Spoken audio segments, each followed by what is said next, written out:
Three indigenous sisters disappeared in 1945 from a boarding school in the United States. Their disappearance went mostly unnoticed during those chaotic days. But one person, their older brother, never stopped searching. After 40 years, he uncovers something shocking, a disturbing discovery that changes everything and reveals the dark reality of what was happening in that era of American history. The desert wind stirred dust and regret through Whispering Rock, New Mexico, as Daniel Fire Elk, 58, sat beside his rusted 1971 camper. It was 1985, and after 4 decades of looking, he had finally stopped here, exhausted, broken, clinging to memories. Daniel, whose birth name was Burning Water and whom the school had called Danny, opened the yellowed newspaper on his lap, as if handling a sacred relic. That newspaper was 40 years old, but he treated it as if printed yesterday. The headline read, "Boarding Schools for Native Children, Building America's Bright Future." Below it was a photograph that had haunted his dreams for decades. 3 young girls sitting on the wooden steps of a small chapel, their dark hair braided neatly, white cotton dresses crisp and clean for the cameras. Behind them, slightly out of focus, but unmistakably present, stood a priest in black robes holding a Bible. Daniel knew every detail of that image. How Grace's hands folded in her lap, how Lily's left shoulder tilted slightly from a childhood injury, the serious expression on Ruby's face that made her look older than her 8 years. Those weren't their real names. Of course, the boarding school had stripped them of everything, including their true identities.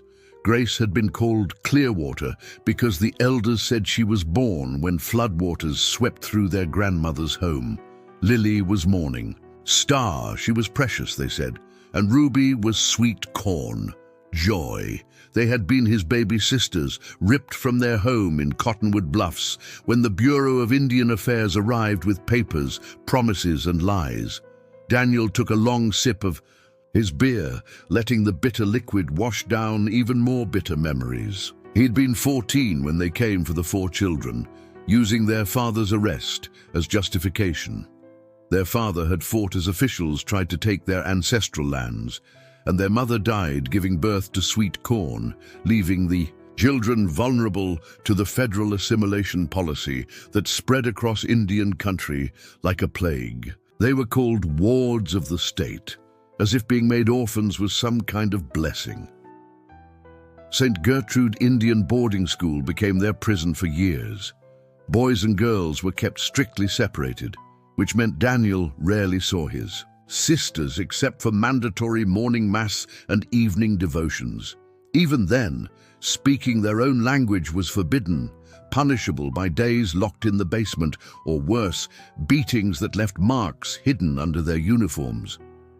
But the worst day, the one that still woke him in cold sweats, came in 1945 when he was 18. World War II was ending, but discrimination against indigenous people remained fierce. The school had been preparing for weeks for what they called a press visit. Daniel remembered lining up with the other children like merchandise in a store window, the youngest ones front and center because their wide eyes and frightened expressions looked better in newspapers. His sisters were chosen specifically for that photo session because of what the priest called their innocent beauty and obvious fear, which the press would interpret as reverence. The reporters arrived with bulky cameras and notepads, asking scripted questions about gratitude and salvation, while the priests nodded approvingly. They took dozens of photographs, including the one Daniel held now. The next day, his sisters were gone. He first noticed during morning mass when his sisters' usual spots in the girls' section remained empty. When evening devotions passed and they still hadn't appeared, panic set in. He approached the guardians, asking frantically where his sisters were, but they refused to answer. Instead, they beat him for insolence, locked him in the basement for 3 days, and told him to forget he ever had sisters. But Daniel could not forget. When the beatings intensified and no information came, he escaped. At 18, he was legally an adult, and the school's half-hearted search lasted only days. There were no missing child posters, no real police investigation, just the quiet acceptance that another native boy had vanished into the vast American landscape. And no one in power cared. For 40 years, he wandered the Southwest in his camper, chasing rumors, showing that newspaper photo to anyone who would look. He survived doing odd jobs, construction work when his back held up, small repairs for cash, occasional handouts from veteran shelters despite never serving in the military. Whispering Rock had been his home for the last decade, not because he found any trace of his sisters, but because he was ready to give up. The town was dying, just like he was, and it seemed fitting to wait out the end there.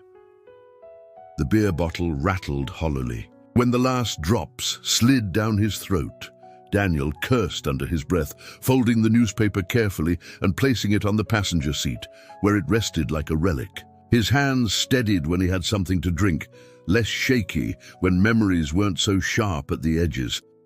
He climbed into the driver's seat and turned the key, listening to the engine cough to life like an old man clearing his throat. The liquor store was only 10 minutes away, the only one in this tired little town, and Maria would be behind the counter as always. The bell above the door chimed as Danny entered, and Maria Skye looked up with genuine warmth. She was in her 60s, grey hair in a neat bun, kind eyes that had seen enough to understand suffering without judgment. "Danny," she said, her voice carrying a soft Spanish accent, "let me guess, the beer's run out again." He managed a weak smile.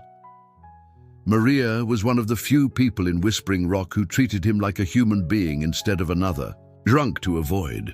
Their friendship had grown slowly over the years, built on small talks and mutual respect. "You know me too well, Maria," Danny replied, going to the cooler in the back. He grabbed 6 bottles of the cheapest beer and carried them to the counter. As he reached for his wallet, Danny's heart sank. The crumpled bills in his pocket barely covered half the cost. He'd forgotten how much he spent on gas last week, and his next disability check was 5 days away. Maria watched him count and recount the money, her expression worried. "Danny," she said gently, "you look frail.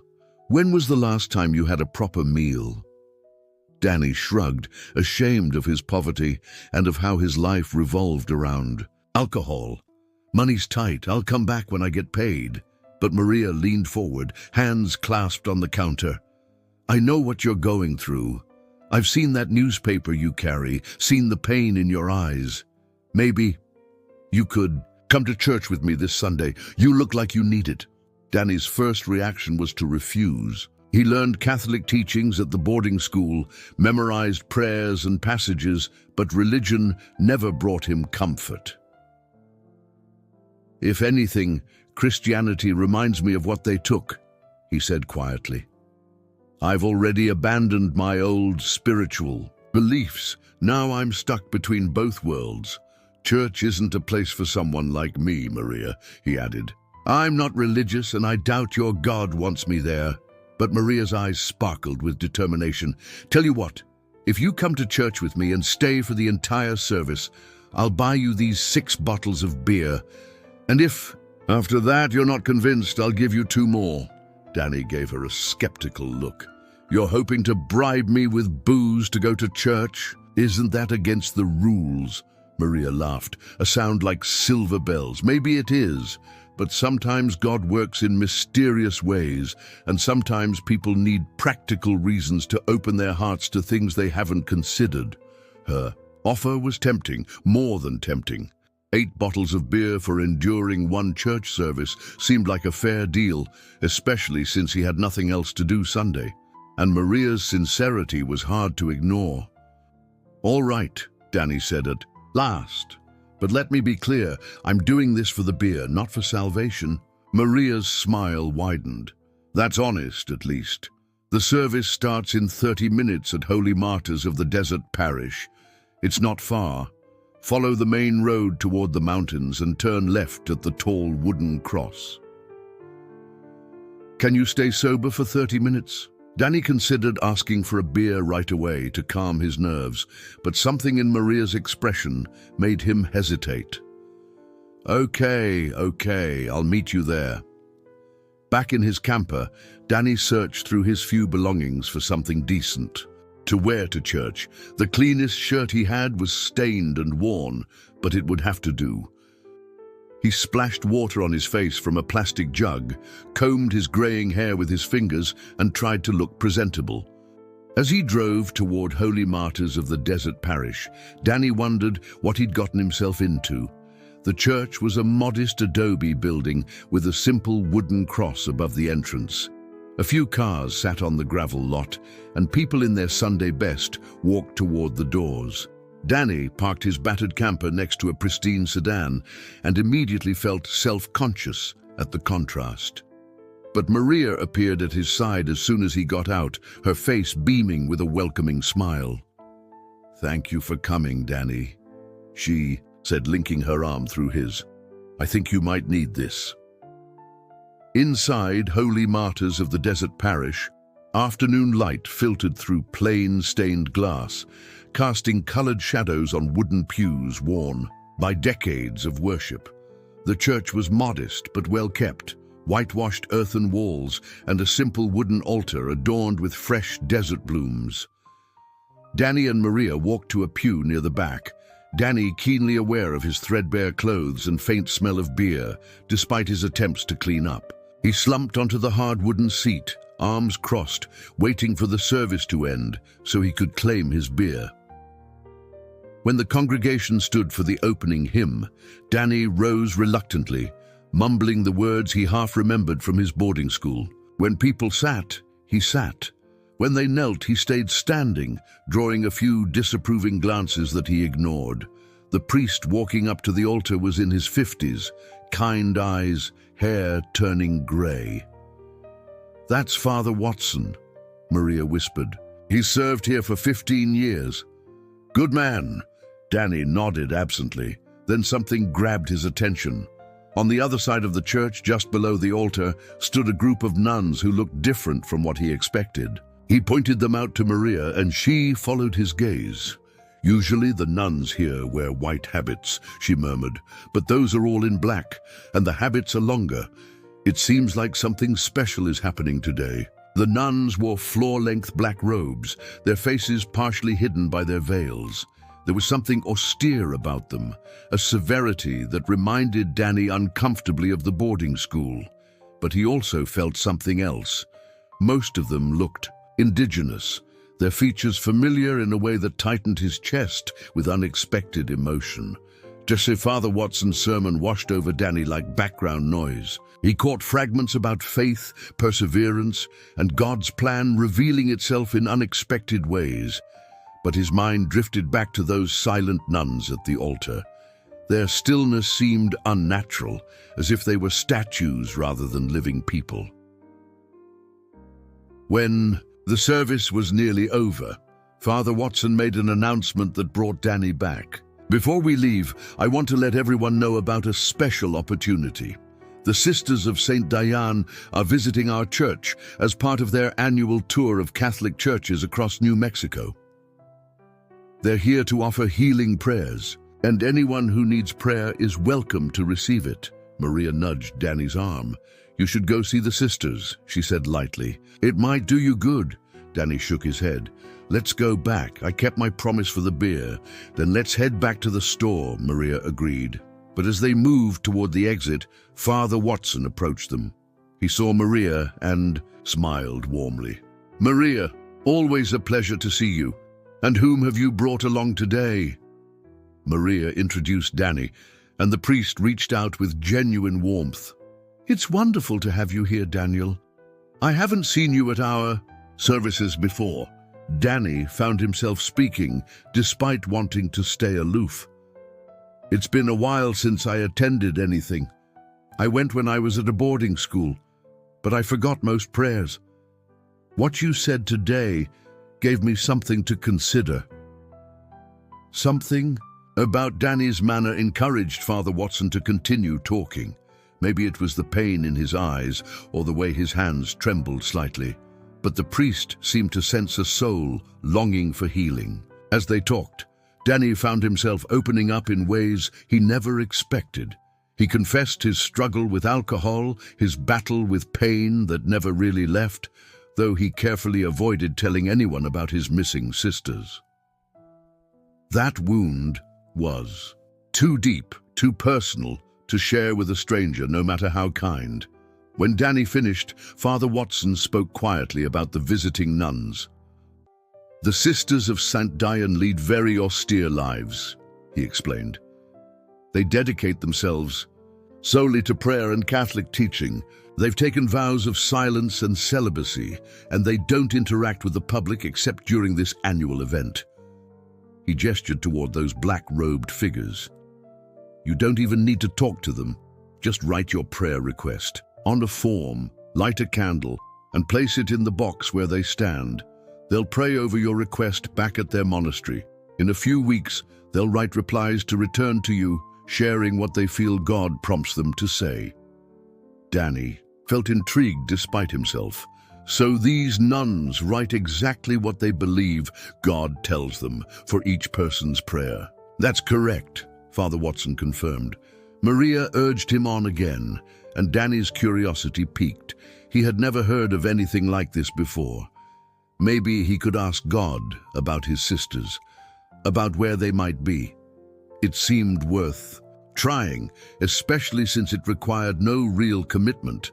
So he walked to the front of the church, his footsteps echoing on the tile floor. At a small table, he found prayer forms and a pen.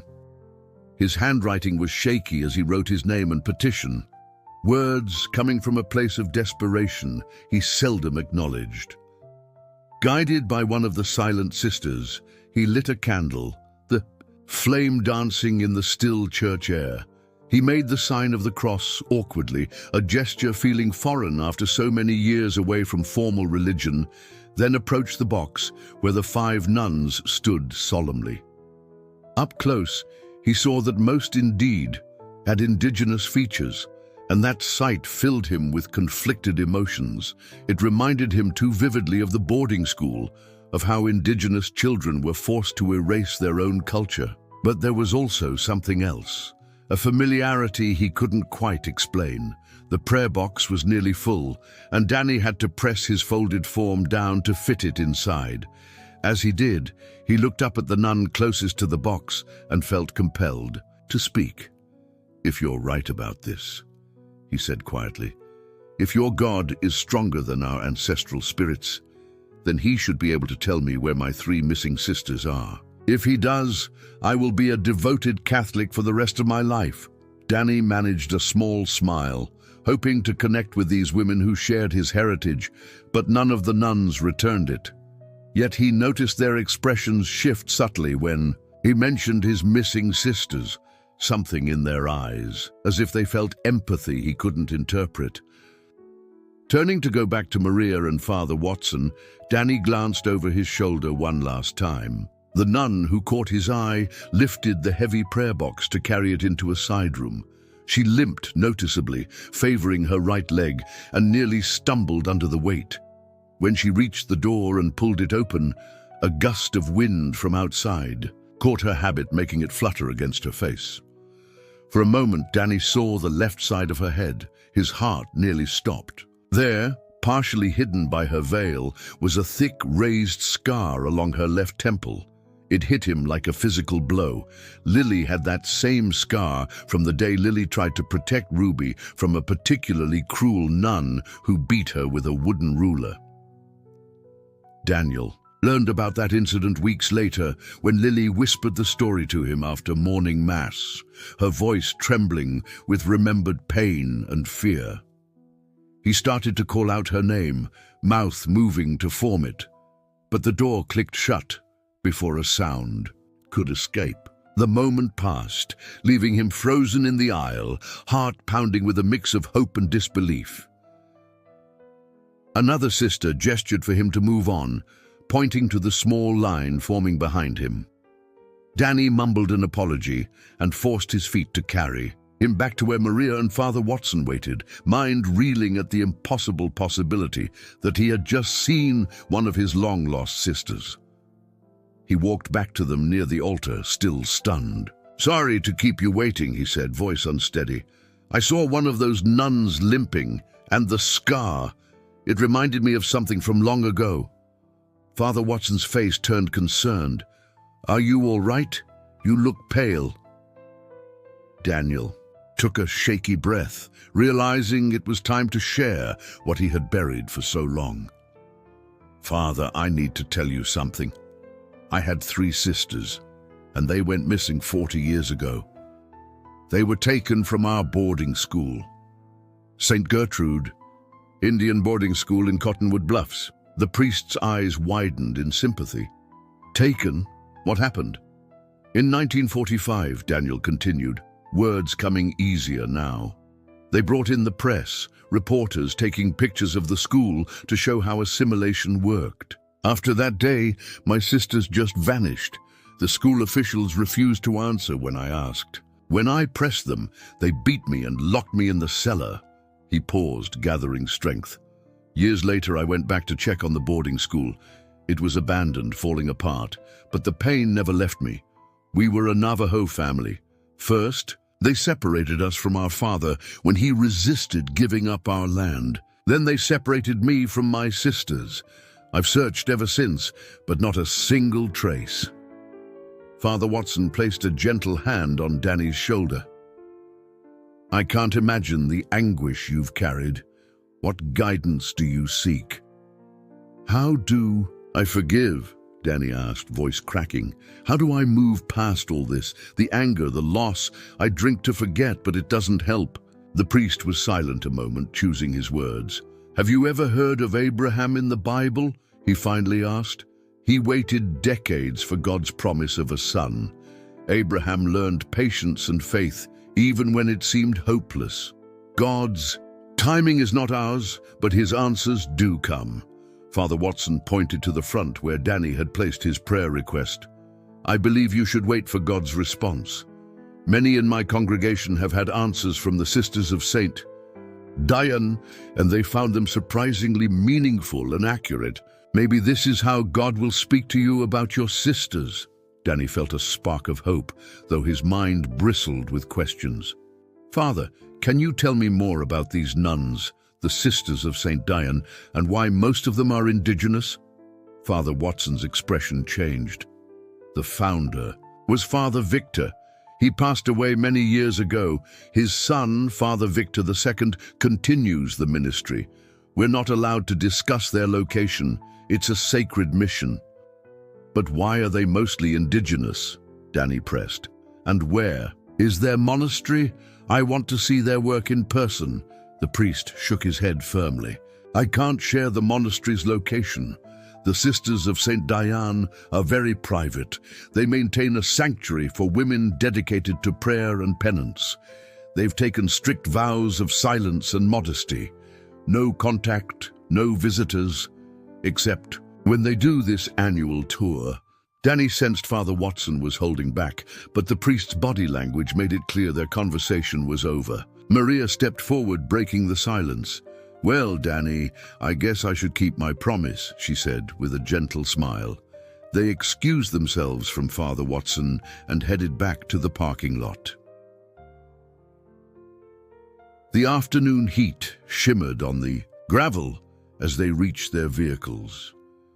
"I'll meet you at the store," Maria said, climbing into her car. Danny drove the camper through dusty streets, mind filled with everything he'd seen. "At the liquor store," Maria reminded him, handing over 8 bottles of beer. "Try not to drink them all in one day," she advised. "Maybe we'll go to church again next week." Danny nodded absently, thoughts still on the limping nun and her scar. Back in his camper, Danny noticed a piece of paper tucked under his windshield wiper. He pulled it free and saw a flyer announcing the Sisters of St. Diane's annual church tour, listing upcoming visits to New Mexico churches in the coming weeks. He folded the flyer, not reading every detail, and opened one of the beers. As he started the engine and took a long swig, he passed Holy Martyrs of the Desert Parish again. This time, he saw the 5 nuns exiting the church and boarding a plain white van. A young volunteer carried boxes, likely the prayer requests, and loaded them into the trunk. Curiosity overcame his plan to return to his old parking spot. He grabbed the flyer again, searching for the monastery's address, but only found instructions to drop prayer forms at churches on their tour. Since Father Watson wouldn't give the monastery address, Danny decided to follow the van to discover where these mysterious nuns lived. Part of him was driven by hope that perhaps someone there had seen his sisters, or that his sisters even were part of this order. He only hoped those women found a better life than he remembered from the boarding school. Around 1 in the afternoon, Danny started following the van out of Whispering Rock, keeping several car lengths behind to avoid being noticed. The van headed east toward the mountains, and the scenery grew increasingly desolate. Scrubby brush and yellow grasses stretched to distant peaks, broken only by occasional weathered fence posts or abandoned houses. After nearly an hour driving through that remote terrain, Danny spotted something unexpected ahead. A large compound ringed with chain-link fencing topped not by barbed wire, but by what appeared to be prayer flags. A sturdy gate blocked the entrance, and a small guardhouse stood beside it. Danny pulled off the road and parked behind some desert brush, watching as the white van approached the gate. A young indigenous man emerged from the guardhouse, serious-faced, scanning the area before opening the gate. From his hidden spot, Danny studied the complex. It was nothing like the peaceful monastery he'd imagined. The buildings looked worn, utilitarian, more like a prison or detention center than a place of spiritual retreat. The fencing and armed guard only reinforced that impression. When the gate closed behind the van, Danny stayed hidden, beer growing warm in his hand as he tried to wrap his mind around what he saw. He parked back there for nearly half an hour, watching for any movement and debating whether to approach the guard. The afternoon sun beat down on his camper's metal roof, but inside it was still. Only the occasional flutter of prayer flags broke the silence outside. While he waited, Danny reached into a small cabinet beside his makeshift bed and took out an old wooden cigar box that had accompanied him for 40 years. The box was worn smooth, corners rounded, finish faded to a dull brown. Inside were the few precious items he'd salvaged from his old life, shards of identity that the boarding school couldn't destroy. His fingers trembled as he lifted the lid. First were brittle school photographs with cracked, yellowed edges. Most showed children in identical uniforms, faces solemn and distant. But one photo he treasured above all, a candid shot of his 3 sisters sitting together on the dormitory steps, given to him in secret by a sympathetic kitchen worker. Underneath was his most prized possession, a piece of turquoise set in silver, hanging from a leather cord that had darkened with age. Danny lifted the pendant carefully, feeling its familiar weight. His father had crafted 4 identical pendants, one for each child, the winter before they were taken away. The turquoise was a deep robin's egg blue, veins of darker stone running through it like ancient rivers. Daniel turned it over and traced the Navajo symbols engraved on the back. "Burning water," he whispered, his true name, written in the traditional script that connected him to generations of ancestors. His father had said the pendant would protect him and help him remember who he was, no matter how far he traveled. The last item in the box was a folded scrap of paper that looked like trash but meant everything to Daniel. It was an old boarding school lunch menu printed on cheap paper, somehow surviving 40 years of careful handling. But it wasn't the menu itself that mattered. It was what Daniel had drawn on its back one sleepless night in the dormitory. The pencil sketch was faded, but still clear. His three sisters in a rare moment of tenderness, Lily gently braiding Ruby's long hair while Grace sat beside them, mouth open in song. Daniel had been gifted a drawing, and sketching was his only escape from boarding school cruelty. He created that image from memory after glimpsing them together in chapel one evening. It captured a moment of love and sisterhood the school's harsh discipline couldn't fully erase. Now, comparing the sketch to his memory of the limping nun at church, Daniel's heart raced. They had the same eye shape, the mouth curved the same, and most telling of all, the distinctive scar on the left temple. Lily got that scar defending Ruby from a particularly cruel nun who struck her with a wooden ruler.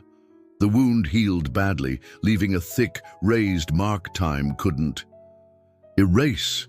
He was lost in these thoughts when he heard the compound gate swing open. Daniel looked up to see a modest sedan driving out.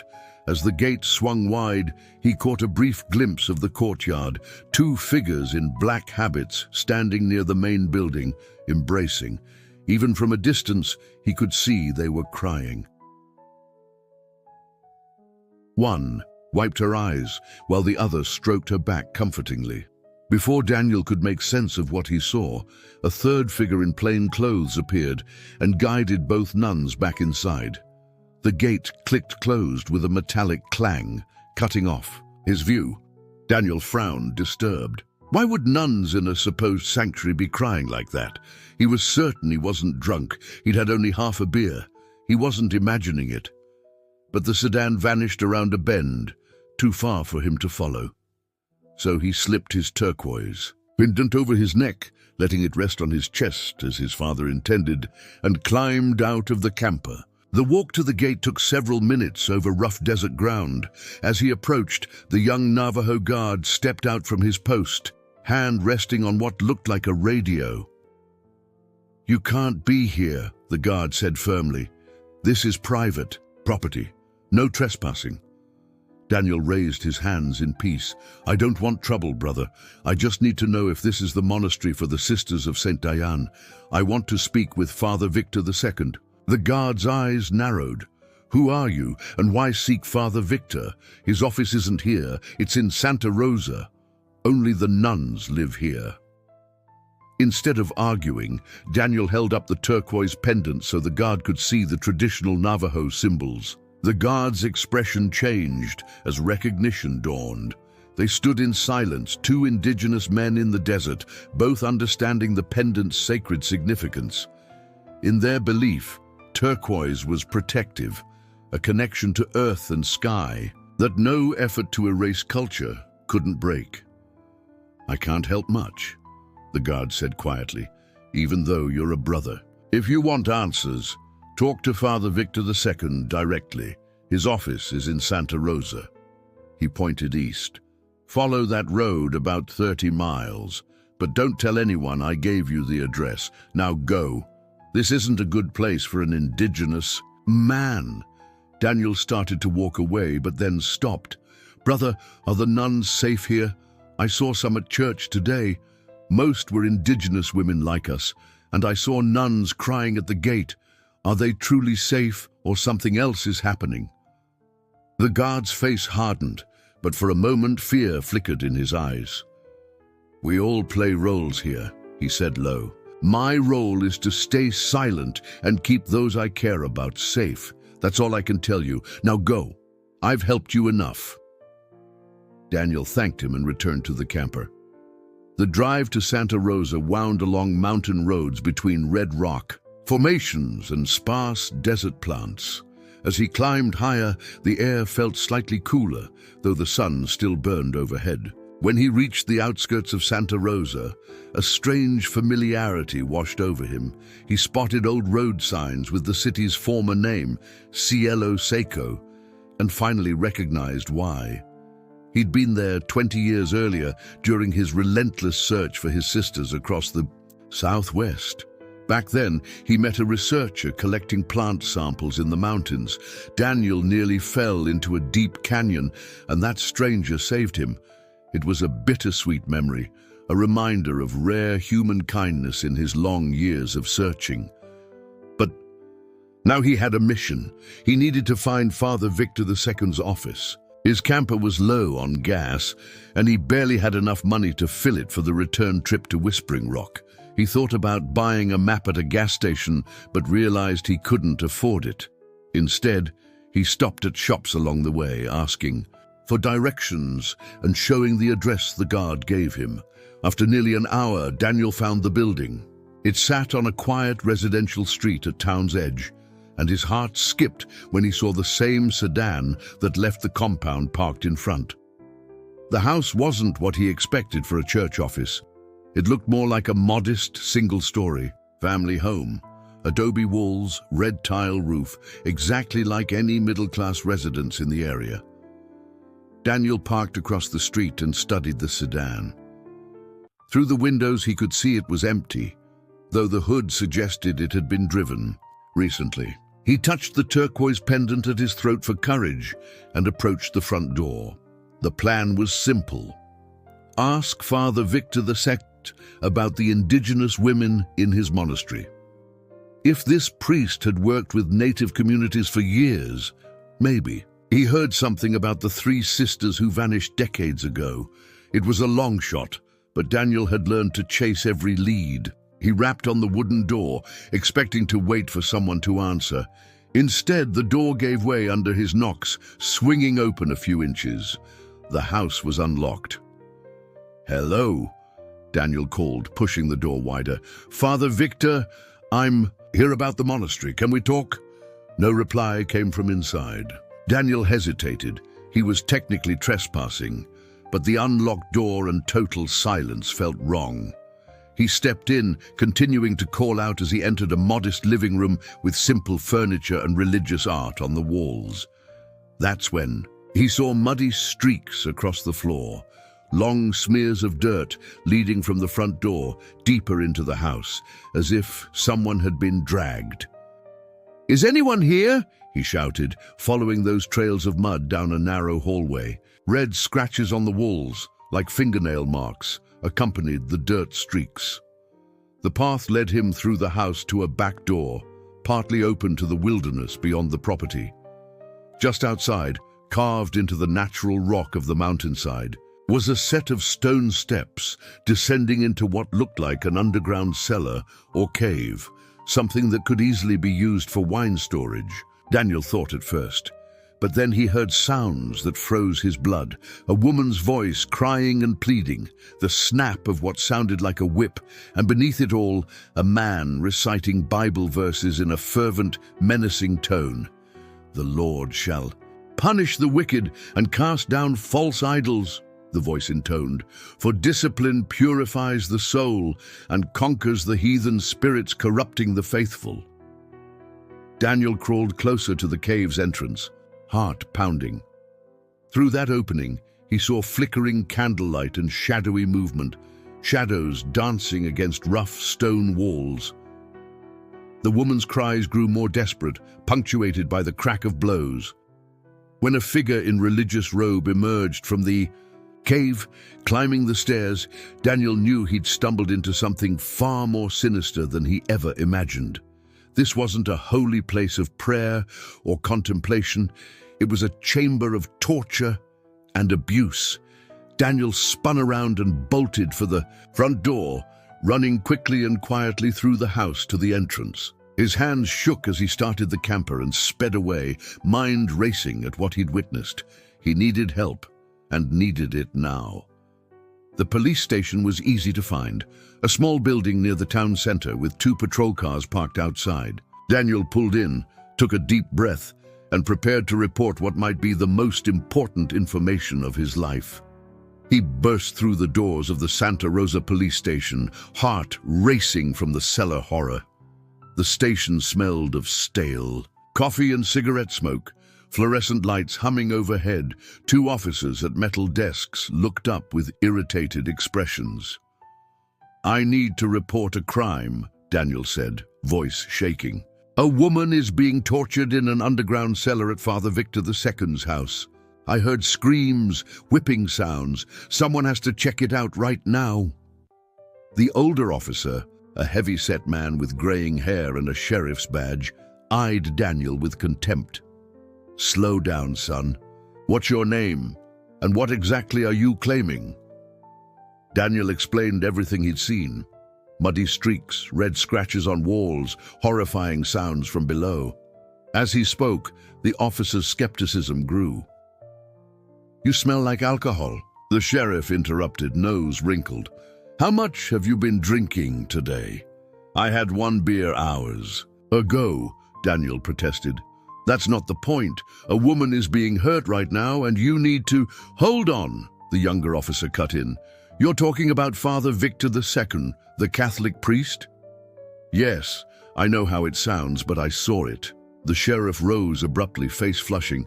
"Listen, you crazy Navajo. Father Victor II is one of the most respected men in this town. He wouldn't harm a fly, much less torture someone. And the nuns you talk about?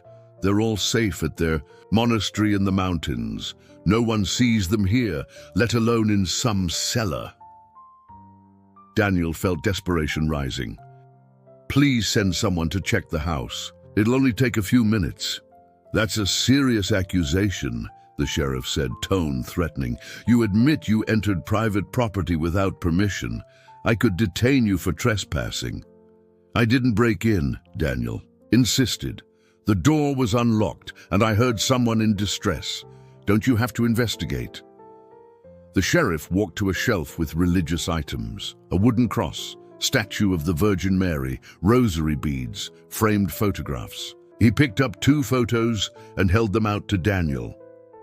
"This here is Father Victor, the founder of the mission," he said, pointing to the first photo. "He died about 15 years ago. This is his son, Father Victor II, who continues his work." Daniel's blood ran cold.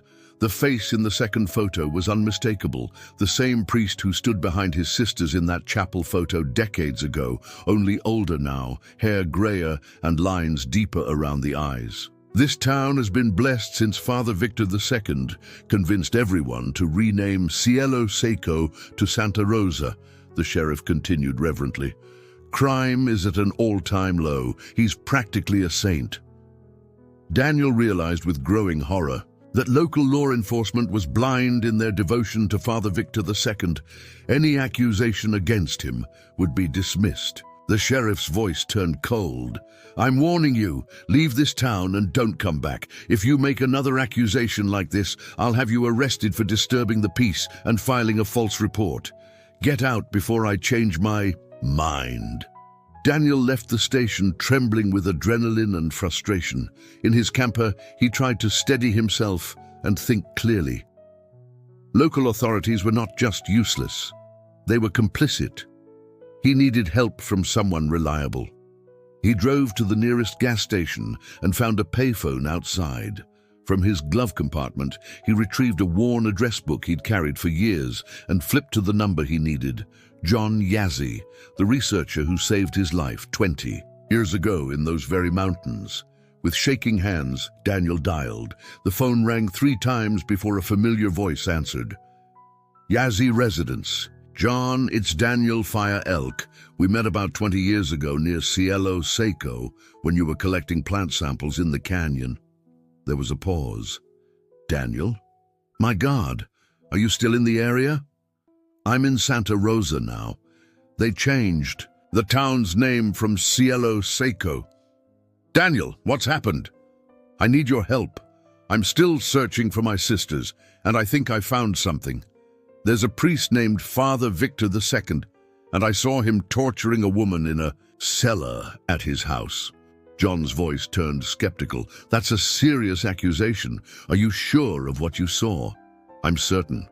I heard her screams, the crack of a whip, and the priest chanting Bible verses about punishing pagans.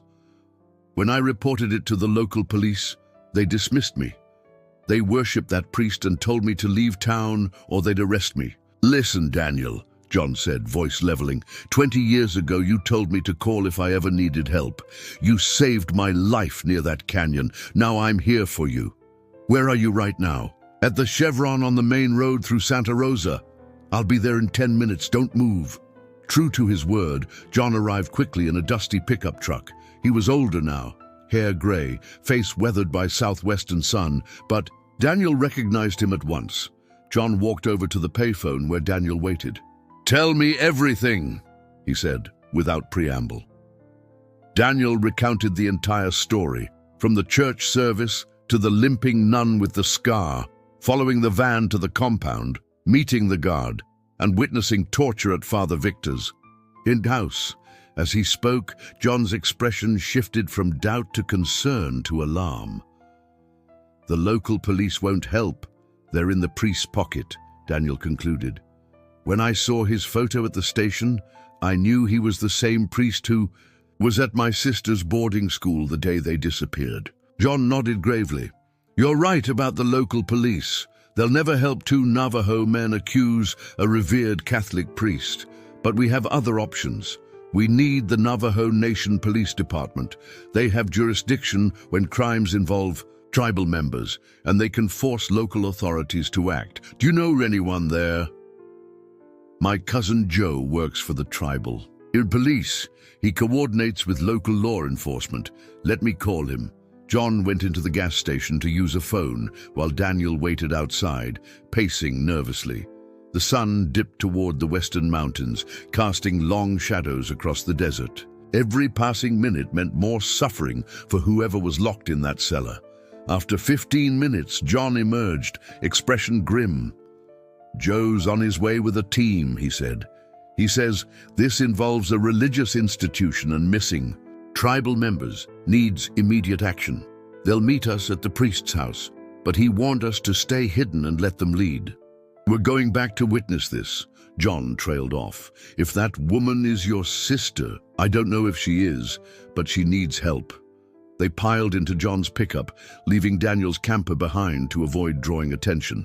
On the drive to Father Victor's house, Daniel's heart pounded against his ribs. After 40 years searching, he might finally find answers, though the truth was more horrifying than he ever imagined.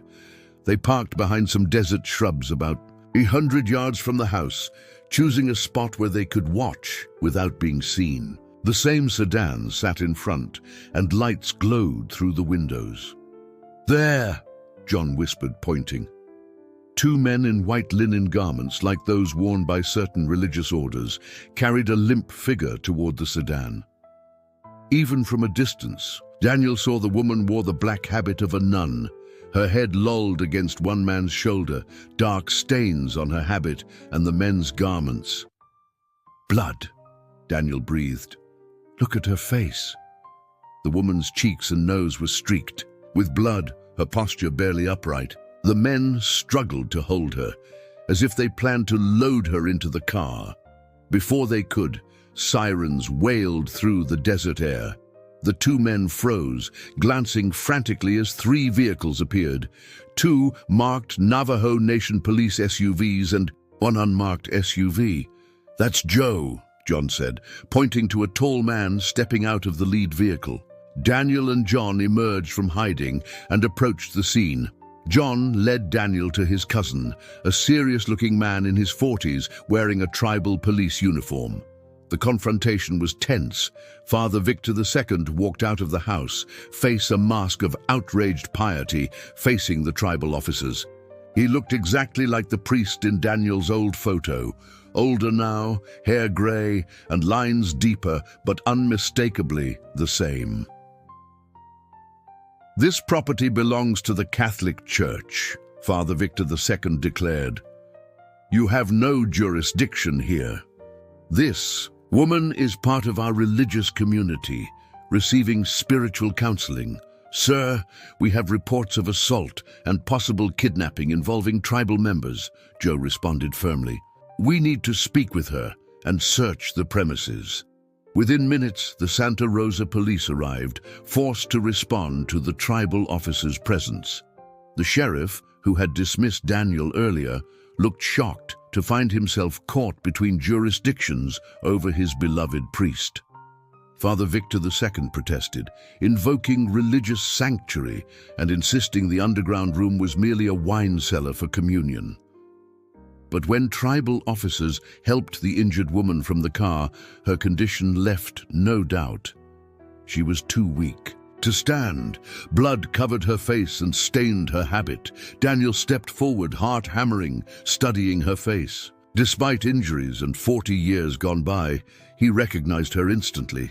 The familiar scar on her left temple, her eye shape and lips even in pain, made him call out in a whisper, "Dawn." The woman looked up at him, eyes focusing with effort. Breaking her vow of silence for the first time in decades, she spoke in their native tongue, "Brother Burning Water." Daniel. Everyone, officers, tribal authorities, even Father Victor II, stood in stunned silence. Daniel moved closer, tears streaming. "This is one of my 3 missing sisters," he announced.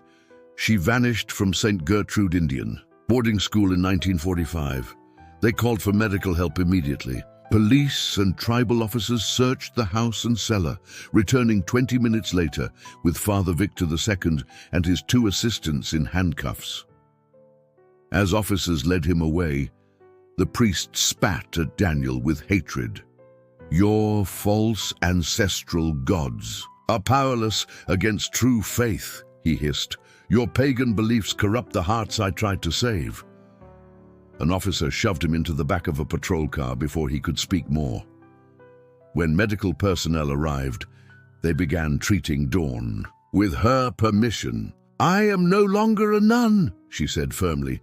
"Do what you must." Paramedics found fresh welts on her back, arms and legs, clear signs of prolonged abuse. While they administered IV fluids, Joe walked over to Daniel and John near the ambulance. "We searched that cellar," Joe said grim. "It's horrifying. There was communion wine down there. He forced them to drink it while he beat them. But that's not the worst part." Dawn, hearing this, nodded weakly. "He made us drink wine to open our spirits for divine messages. When we couldn't provide what he wanted, he punished us. There's a large statue of the Virgin Mary with baby Jesus," Joe continued, "but also a small altar, and for traditional Navajo rituals. It was like he mixed our beliefs with Catholicism," Dawn confirmed, voice bitter. "We had to respond to prayer requests like the one you submitted at the church. He believed indigenous women had special connections to the spirit world and were better at communicating with the Virgin." John shook his head in disgust. "This is wrong in so many ways. Only we indigenous nuns were beaten," Dawn said, voice gaining strength. "White nuns were never touched. He forced us to meditate while intoxicated, claiming it would help us receive true visions. When I refused to drink because I wanted authentic messages from God, he punished me severely." Daniel squeezed his sister's hand. "What about Grace and Ruby? Are they safe?" "They learned to follow his rules," Dawn said quietly. "They're still at the monastery. They've been faking visions to avoid punishment, just like everyone else." She paused, lost in painful memory. "It's easier for him to know what answers people want when they've written their prayers down."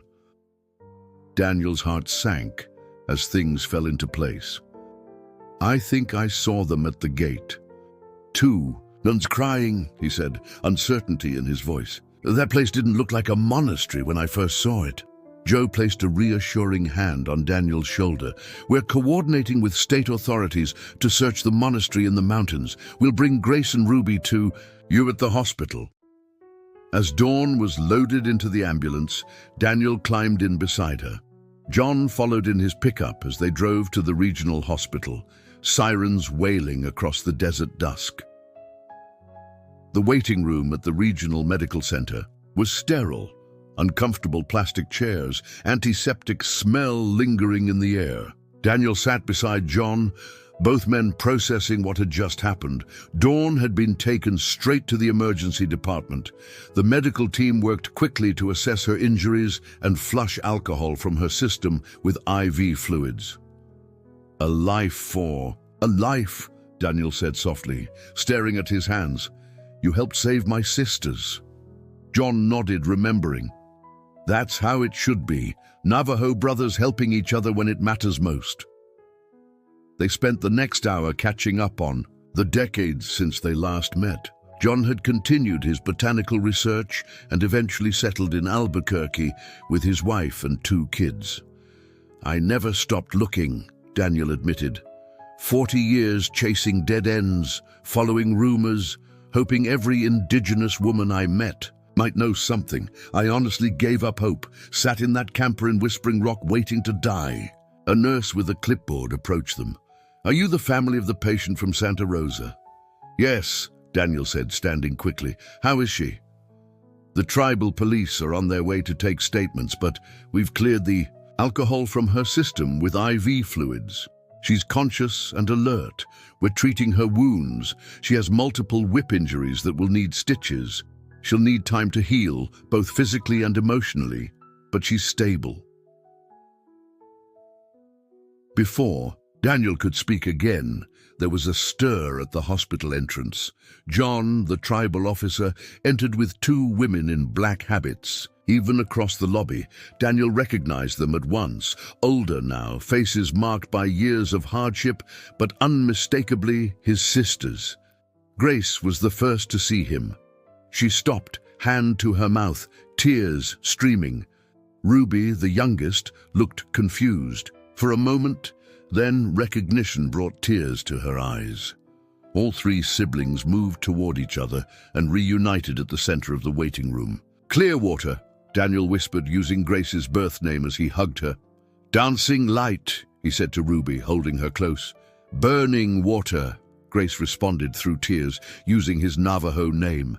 "We never thought, we never dared hope." They were all older now. Daniel, 58, Grace in her 50s, Ruby nearing 50. But the bond transcended decades of separation. Daniel reached into his shirt pocket and pulled out the folded scrap of paper he always carried. His pencil sketch from boarding school. "Do you remember this?" he asked, unfolding it carefully.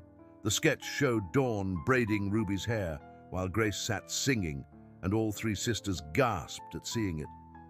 The image captured a moment of tenderness from their childhood that the boarding school's harsh discipline could not erase. "You drew this by candlelight in the dormitory," Grace recalled after evening prayers when the guardians weren't watching. "Where is Starlight?" Ruby asked, using Dawn's birth name. "Is she all right?"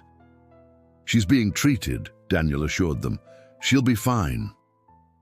John approached, balancing professional duty with personal satisfaction. "We need formal statements from everyone, and we must understand what occurred in 1945. State police will coordinate with federal authorities. It's a jurisdictional issue and possibly federal crimes." They moved to a private room where John set up a recording device. Daniel and John gave their statements about that day's events, from the church service to the rescue at Father Victor's house. Then it was Grace and Ruby's turn.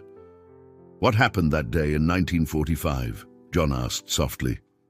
Grace took a deep breath. "Reporters and officials arrived at St. Gertrude to tour the school. They scrubbed us clean, gave us decent clothes, some donated by church members. They lined us up in rows for photos under watchful eyes of priests and nuns." Ruby continued. "They said young children drew attention because of innocence and wide-eyed looks. We were photographed a lot, 3 sisters set apart." "After the photo session," Grace said, voice hardened, "Father Reginald Victor, the first Father Victor, approached us. He was highly ranked, very respected. He told us God had chosen us as the Holy Mother's favorites." Daniel felt sick as the puzzle pieces aligned. "He promised to guide us to meet the Virgin Mary herself," Ruby added. "He said our prayers would be answered if we took vows of celibacy and silence." "The school guardians knew of this," Grace continued bitterly. "They walked us to Father Victor after the photographers left. We were terrified but trained to obey. We followed him through back halls to a basement prayer room."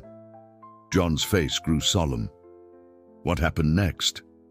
"That very night, Father Victor drove us in an unmarked car to a compound near what was then called Cielo Seco," Grace said. He left us with a cloistered order of nuns who answered only to their leadership and donors. What was life like at the monastery? John asked. Ruby's voice was flat, detached. They taught a disciplined Catholic life. No talking, constant prayer. When we made any mistakes, we had to strip naked before Father Victor, who told us we were sinful and needed to beg for God's forgiveness. He whipped us himself, saying it was like Christ being scourged. We made many mistakes as kids, Grace added. Punishment was daily. As we got older and learned silence, we avoided his attention. But he used us another way, Ruby continued. We prayed for countless requests, clients, companies, powerful people paying for spiritual guidance. We had to drink wine and perform modified Navajo rituals, then write down whatever divine messages came to us. John looked up, concerned. That was how he kept funding, Ruby confirmed. Mixing our spirituality with Catholicism attracted rich donors, believing their prayers were more potent. Daniel listened in horror, but one burning question remained. Why did no one ever find you? I searched for 40 years. John answered, in 1945, racial discrimination was sanctioned by law. Local authorities didn't care about missing Native girls. Boarding schools often moved children without notice, and tribal voices were ignored. Your sisters were never officially adopted, transferred, or reported missing. The school falsified their records, John continued. They claimed the girls were reunited with a white Christian family. With your parents gone and your father imprisoned, no one had the power or resources to challenge it. I kept that newspaper photo all these years, Daniel said, pulling out the worn clipping. I suspected reporters, school officials, any predator who saw it never thought it was the priest himself. A nurse appeared at the doorway. Patient in room 12 is ready for family. They found Dawn sitting up, fragile but alert. Her wounds cleaned and bandaged, IV running fluids and meds. When she saw her 3 siblings, tears streamed down her cheeks. I never dreamed this day would come, she whispered as they gathered around her bed. Daniel took her hand. We were so close today at church. You were right there by the prayer box. If only I knew. Dawn squeezed his hand. God works in mysterious ways, doesn't he? Whether it was the Catholic God or our ancestral spirits, they brought us back together. Your prayer was answered, Daniel, not in words, but in action. Ruby looked thoughtful. I still believe in Catholic teachings, she said softly, but Father Victor and his followers twisted everything they claimed to represent, even contradicted their own scripture. Daniel nodded slowly. Maybe after we all heal, we can find a faith that doesn't force us to abandon our Navajo identity. But right now, I believe God in some form answered my prayer. As the 4 siblings sat together in the hospital room, 3 generations of trauma and separation finally beginning to heal, Daniel felt something he hadn't felt in 40 years. Hope for the future and the profound peace that comes from prayers answered.